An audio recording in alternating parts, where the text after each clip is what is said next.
அனைவருக்கும் வணக்கம்.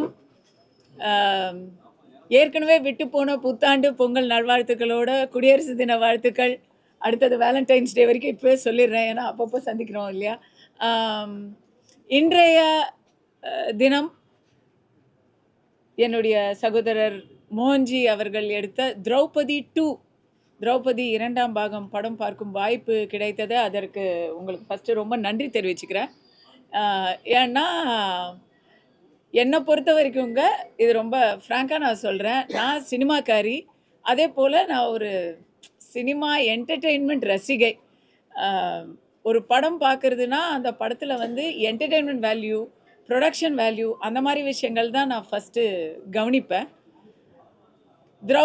இந்த படத்துடைய பின்னணி பார்த்தீங்கன்னா ரொம்ப ரொம்ப பிக் கேன்வஸ். ஒரு பாகுபலி போல், ஒரு பொன்னியின் செல்வன் போல் ஒரு படத்தை ஐ திங்க் அதில் வந்து 10ல் ஒரு பங்கு 20ல் ஒரு பங்கு தான் பட்ஜெட் இருக்குன்னு நினைக்கிறேன். அதுக்கே வந்து ஒரு பிக்கஸ்ட் ஹேட்ஸ் ஆஃப் நான் சொல்கிறேன். நிஜமாக ஆஸ் அ கிரியேட்டர் நீங்கள் ஜெயிச்சிட்டீங்க, கங்க்ராச்சுலேஷன்ஸ்.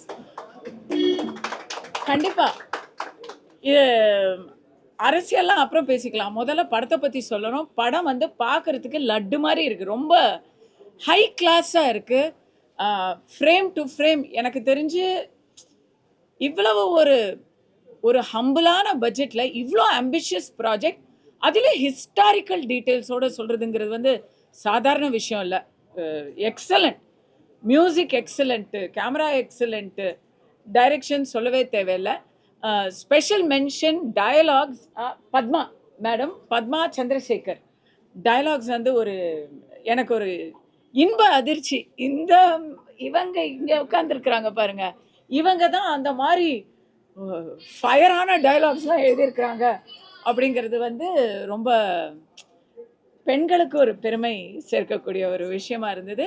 இந்த படமே பார்த்தீங்கன்னா படத்தோட டைட்டில்லேருந்து முதல் காட்சியிலேருந்து கடைசி காட்சி வரைக்கும், கடைசி அந்த டைட்டில் ஆரம்பிக்கிறது முன்னாடி வரைக்கும் அந்த பெண்ணை மையப்படுத்திய ஒரு எல்லாருக்கும் முக்கியத்துவம் இருக்குது. பட் அந்த திரௌபதி அப்படிங்கிற அந்த பெண்ணை மையப்படுத்தி எடுக்கிறதுங்கிறது இட்ஸ் ரியலி ஒரு பெண்ணை ரொம்ப நான் அதை ரசித்தேன், பாராட்டுறேன்.